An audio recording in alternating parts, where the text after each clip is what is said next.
मैं प्रार्थी अघोर आश्रम जन कल्याण सेवा समिति उज्जैन रजिस्ट्रार का अध्यक्ष होकर अघोर आश्रम संचालित करता हूं। मैं जाति से ब्राह्मण होकर अब नाथ संप्रदाय से जुड़ चुका हूं। इस कारण पूजन पाठ, तंत्र मंत्र, यज्ञ अनुष्ठान आदि का मुझे पर्याप्त ज्ञान एवं अनुभव भी है।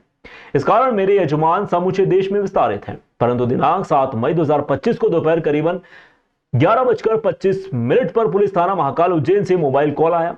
मुझे थाने पर बुलवाया गया। कारण पूछने पर बताया गया कि आपके विरुद्ध किसी योगी विष्णुनाथ ने शिकायत प्रस्तुत की है।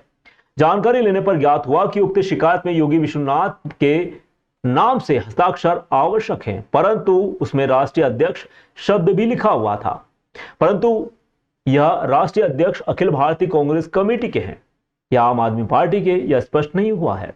दूसरी ओर उक्त योगी विष्णुनाथ ने उनके पिता गुरु का नाम भी नहीं लिखा है और तो और इनका पता भी अंकित नहीं है। इससे आशंका है कि किसी फर्जी व्यक्ति ने मेरे विरुद्ध उक्त विष्णुनाथ के नाम से शिकायत दर्ज करवाई है। यह विष्णुनाथ कौन है, समूची शिकायत में यह स्पष्ट नहीं किया गया है। इस आधार पर उक्त शिकायत पूरी तरह फर्जी, निराधार, असत्य व मनगढ़ंत है, जो कि खारिज किए जाने योग्य है। साथ ही उक्त शिकायत में वर्णित समस्त आरोप पूरी तरह से अस्वीकार, मनगढ़ंत व निराधार हैं।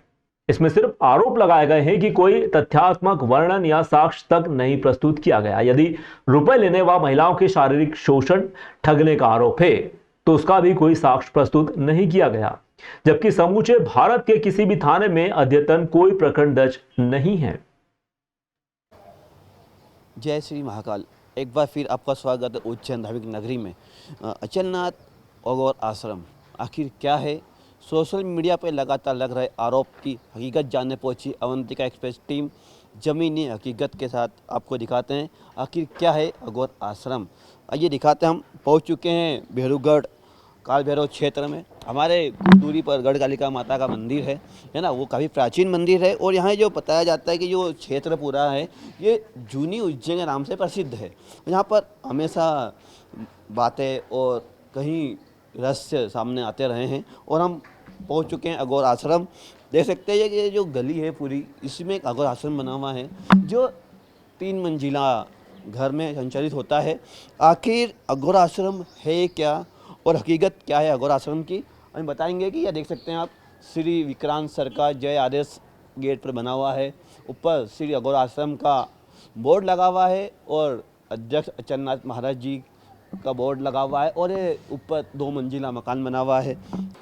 अब हम गुरुजी से भी जानेंगे क्या पूरा हकीकत मामला है। सोशल मीडिया के ज़माने में लगातार लग रहे आरोपों पर क्या हकीकत है इसकी, है ना। गुरुजी, मैं अवंतिका न्यूज़ से हूँ। जी जी, जय श्री महाकाल। जय श्री महाकाल। सोशल मीडिया के ज़माने में लगातार आरोप लग रहे हैं, कई आरोप लगे हैं आपके ऊपर अभी सोशल मीडिया के माध्यम से, उसका क्या कहेंगे आप? देखो, आरोप लगाना तो बहुत सरल है, किसी के बारे में बुराई करना भी बहुत सरल है, लेकिन किसी के बारे में अच्छाई बताना वो सबसे कठिन है जी। और आप जो आए हो यहाँ पे, तो ये जैसे अभी आरोप लगे थे हाँ मुंड है, तो हमने प्रतीकात्मक लकड़ी का मुंड बनाया जी और इसकी हम पूजा करते हैं। जैसे भगवान भोलेनाथ के गले में मुंड माला है, तो हम वो मुंड माला तो बिल्कुल, ये मुंड तो लकड़ी का बना हुआ है।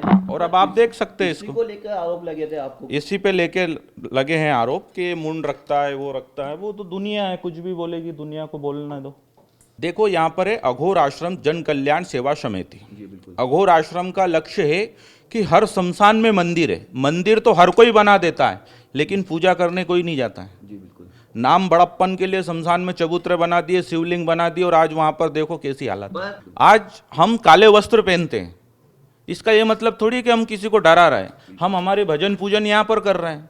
अब अगर ये लोग यहाँ पर आएंगे, हमको जन्म पत्रिका दिखाते हैं कि भैया हमारी जन्म पत्रिका में किस प्रकार का दोष है, तो मैं पहले तो सर्वप्रथम बता दूं कि मैं जाति से ब्राह्मण हूँ और मेरे को वेद अध्ययन का पूरा नॉलेज है। जो हम तो उनको ये कहते हैं कि भगवान महाराज, महाकाल महाराज उनको सद्बुद्धि दे, और हमारे सत्य सनातन धर्म पे जितने भी लोग हमारे भाई है, हमारे गुरु भाई हमारे बारे में झूठा आरोप लगा रहे हैं कि हम 5-5 लाख लेते हैं। आपने गलत सुना है, मेरी फीस ही 11 लाख रुपये।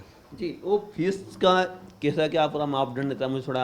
अब मैंने भंडारा करवाया, जी। कौन देगा वो पैसा? जी बिल्कुल। लाइट बिल कौन भरेगा? जी 150 बच्चे पढ़ते हैं, उनको एक दिन चाय पिला के देखो। हमारे आश्रम में, महामृत्युंजय आश्रम में 150 बच्चे हैं। जी, कितने समय से संचालित कर रहे हैं आश्रम? मैं यहाँ 2004 से ही हूँ, 2004 से लेके तो ये 2025 चल रहा। 25 तक हमने लगातार संचालित लगातार संचालित चल रहा। पहले मेरा रजिस्ट्रेशन नहीं था, फिर मैंने इसका रजिस्ट्रेशन करवाया बेकायदा। मेरा इसका 2A LATG सब प्राप्त है, और मेरे ऑल इंडिया में मेरे भक्त हैं, और ऑल इंडिया से मेरे पास पैसा भी आता है, सब दान पुण्य करते हैं, और मैं भी वो दान कर देता हूँ। जी। अभी कुछ लोगों द्वारा आपके खिलाफ आवेदन दिया गया थाने पर, उसको लेकर क्या कहेंगे? आपने उसका क्या प्रत्यारोप किया अभी? देखो, मेरे द्वारा मेरे ऊपर किसी ने बोला कि ये तो अचलनाथ झूठा है, जी ब्राह्मण ही नहीं है। अब मैं कैसे किसी को सत्यापन दूं? जी बिल्कुल। सूर्य हमेशा किसी सत्यापन की जरूरत नहीं रहती उसको, तो ये अपना प्रकाश स्वयं दिखाता है। स्वयं दिखाता है। ठंड में अगर आपको ठंड लग रही, आप कितने हीटर के पास चले जाओ, पर आपको एक दिन सूर्य भगवान जैसे ही आते हैं ना, तो आपको हीटर की जरूरत नहीं होती। ये काफी प्यारी बात कही है आपने। ये मतलब ये जो बात कह रहे हैं ना आप, ज्ञान का प्रक्रिया है पूरा, कि ज्ञान क्योंकि अपने आप हमको बताता है। गुरुजी ने सिखाया है ना। जी कोई हमको गाली दे, इसका मतलब ये थोड़ी हम भी उसको सामने वाले को गाली देंगे। अरे हम चोर है तो तू सत्यापन कर।